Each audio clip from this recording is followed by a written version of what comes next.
One of the things, this dialogue is very important. It is the first of, I believe, many dialogues to come that brings a group of people from different parts of the county so that we can discuss land in Turkana and the land agenda in Turkana. Overall, it is important that, we have to recognize that the community is really at the center of this development. For development to work, it's got to be for the people and by the people. Hence our discussions with LAPSET, with the oil companies, that we do not want you to take up our land and see it as idle land. It is land that is used by people and pastoralists. 70% of the population in Turkana is pastoralists. So the land, the grazing areas, the migratory routes are very critical for it. And we are not resisting development. What we are saying is development is for us and by us. Hence the need to consult people. Free, prior, informed consent is a part of who we are. Before you come and meet somebody, you ask the person. If you want to take something from somebody, you have to ask for permission. And so what we are requesting the government is to ensure that they practice free, prior, informed consent, and ensure that they're not only talking to a few people who are in the settled areas, but they also take into account the people who are migrating. My urge to all people, all citizens, but also Turkanas, is that this is our land. Whether young, woman, older person, you've got to participate, be an active citizen in engaging on the land issues, so that you don't later on say, I was not part of the conversation.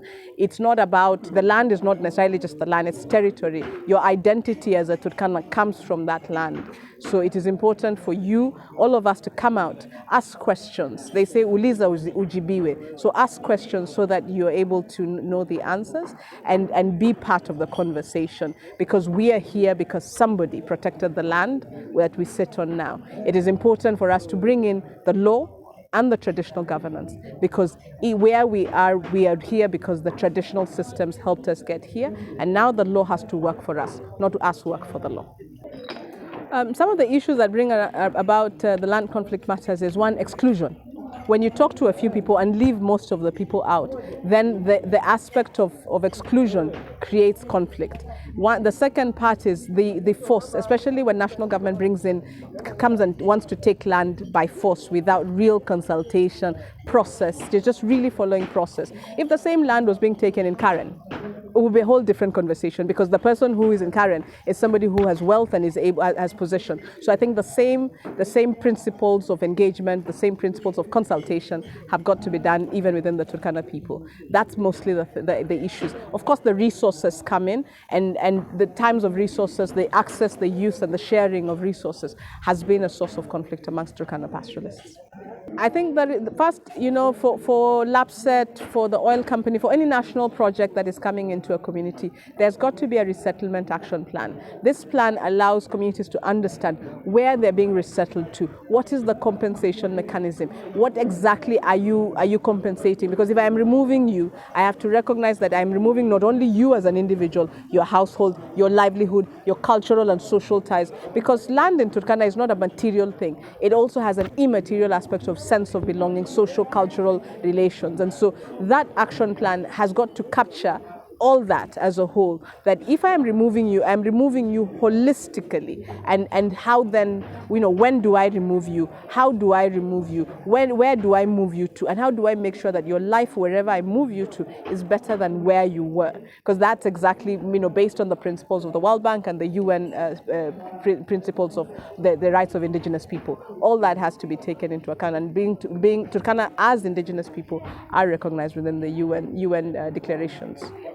I think one of the key things, and I think I mentioned it earlier, was around the grazing areas. The biggest conflict that is bound to happen in Turkana is the expansion of urban spaces. So as we, grow and develop and look at development, we've got to look at development in terms of infrastructure, but development for a pastoralist is that they're able to access their grazing, their migration, their salt licks, their water points. So that has been left out, and I think we just need to encompass it so that we make sure that the voices of pastoralists, the voices of migration and grazing areas is really critical. Of course, land and environment are interlinked. You cannot talk about land without talking about the health of the environment. So if we are cutting trees, if we are destroying critical ecosystems of pasture, then ideally you create more conflict. Even if people have the land, if the land does not have the health status it is, then you will have more conflict.